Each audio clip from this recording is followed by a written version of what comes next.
좋아요와 구독 눌러주세요. 안녕하세요, 김 부장입니다.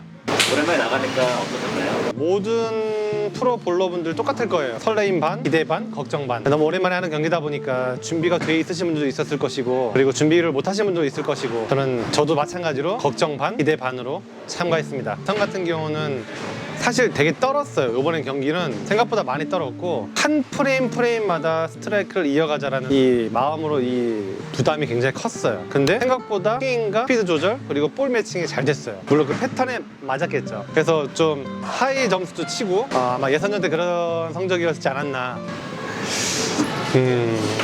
점수를 왜 그렇게 쳤냐 하면 할 말은 없지만, 사실상 예선도 통과 못할 수도 있다라는 어떤 그 긴장감이 굉장히 셌어요. 그래서 예선은 다행히 잘 쳤고, 본선으로 넘어왔을 때 나름 컨디션 관리를 했음에도 불구하고 그 긴장감이 예전만치 않더라고요. 첫 경기에도 제대로 된 스윙도 못하고 볼 매치도 못하고, 그래서 첫 경기에 아마 170을 쳤을 거예요.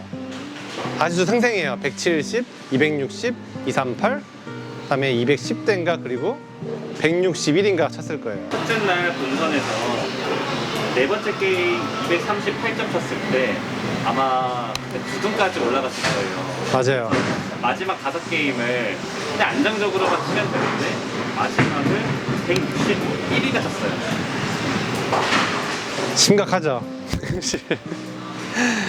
근데 사실 160을 친 당사자는 정말 찢어질 듯 미친 듯이 아프고, 제가 나를 끝나고 순위를 봤단 말이에요. 아, 너무 못 쳤다. 왜냐면 마이너스 40핀을 까먹었기 때문에. 그래서 제가 순위를 봤죠. 9위 왔다 갔다 하던 제 점수 순위가 30위로 떨어져 있더라고요. 그래서 제가 반성을 했어요. 왜냐면 그때 마지막 게임은 스플릿이 한 게임에 5번이 났어요. 잡을 수 없는 스플릿이. 그래서 짜증도 났을 뿐더러 점수를 유지를 했어야 되는데, 그러니까 쉽게 얘기하면 방어를 했어야 되는데 방어를 못하고 포기를 하게 됐던 거죠. 그래서 첫 번째 날 점수가 순위가 30등. 경험 부족이지 않을까 생각이 됩니다. 제가 자료를 한번 보니까 2019년 그 포인트 랭킹이라고 해서 프로 자격증이 있으신 분들 중에서 한 번이라도 이제 대회 나가신 분들이 이제 토탈로 이제 포인트 랭킹을 하는데 2019년을 확인해봤더니 총 359명의 남자 프로분들 중에서 우리 김프로님 성적이 생각보다 높더라고요. 71등이었어요. 이번에 총 105등을 했어요. 그러니까 70등에서 105등을 했으면 30등이 미끄러집니다. 정말 나름 연습을 많이 했는데 왜 이번에는 좀 점수가 잘 나왔을까? 볼링장 근무를 하면서 지금은 이제 프리랜서로 활동을 하면서, 사실 볼링 상사 장 PD님도 많이 도와주셨고 여건을 많이 만들어줘서 나름 정말 열심히 연습을 했어요. 그건 팩트예요. 근데 이번 경우는 제가 준비를 솔직히 얘기하면 너무 많이 했던 것 같아요. 장비도 여러 개 준비하고 어떤 볼을 어떻게 매칭을 해야 되는지가 시간이 모자랐어요. 사실 솔직히 얘기하면 결국은 둘째 날 가면서 볼 하나로만 쳐야 되겠다 했던 게, 둘째 날은 점수가 첫 게임부터 좋았단 말이에요. 근데 문제는 무엇이냐, 후반부 가면 갈수록 레인이 그렇게 변화가 된 거에 적응을 빨리 못했어요. 긴장은 더 되고, 왜냐면 순위를 유지를 시켜야 되는 거다 보니까. 그러다 보니까 엄지 타이밍 안 나오죠. 스윙 자신 있게 안 나오지, 일관성이 떨어지지. 결국은 복합적으로 다 떨어질 수밖에 없는 결과가 아니었나.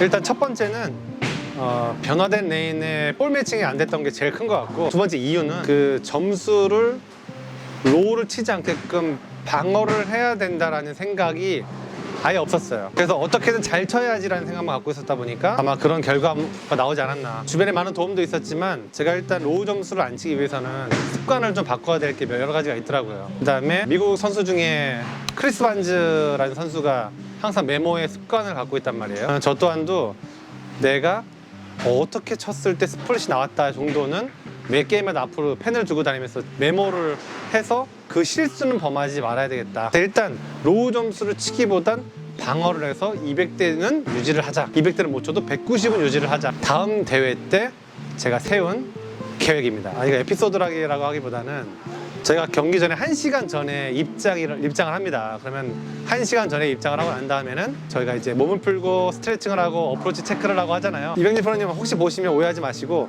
저는 이병진 프로님과 대화를 했어요. 그 시간에 볼링 상사는 어떤 방향성을 가지고 있고, 그리고 볼링 상사의 어떤 컨텐츠적인 부분, 그리고 이병진 프로님이 진행하고 계시는, 촬영하고 계시는 앞으로의 어떤 계획, 저도 저희가 하고 있는 계획, 저희가 하고 있는 거에 대해서 얘기를 서로 주고받다 보니까 시간이 어느덧 대회 15분 전이었단 말이에요.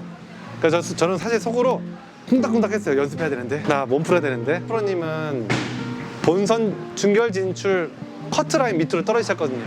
퍼펙트를 놓친 것 때문에. 이병진 프로님이 훨씬 잘하셨구나. 왜냐면 저랑 같이 쳤기 때문에 저는 모든 내용을 봤잖아요. 정말 가볍게 타박타박 치시는데 점수가 높더라고요. 이병진 프로님과의 활약이 저는 기대가 됩니다. 원래 남자 패턴과 여자 패턴이 3호커 패턴이 다른데 오일 볼륨과 피트 수가 다르단 말이에요. 근데 남자 걸로 쳤을 때는 볼링 상사 구독자분들이 아무래도 조금 어려움을 많이 느낄 수 있을 거라고 판단이 돼서 일단 여자 패턴을 가지고 하우스 패턴 탈출 챌린지를 진행할 거란 말이에요. 제가 여자 패턴을 가지고 이번에 여기서 쳐봤을 때는 피트 수가 다 11피트예요. 오일 볼륨도 조금 더 낮고 한 28, 9로 제가 알고 있단 말이에요. 좀 더 백엔드 들어오는 각이 좋다 보니까 강한 볼이든 엔트리 볼이든 내 구질에 따라서 내가 원하는 라인을 써서 점수를 유지할 수 있지 않을까라는 생각이 들어요. 그래서 이번에 우리 하우스 패턴 탈출 챌린지 할 때는 에버 점수가 우리 구독자분들도 점수가 높지 않을까라고 기대가 됩니다.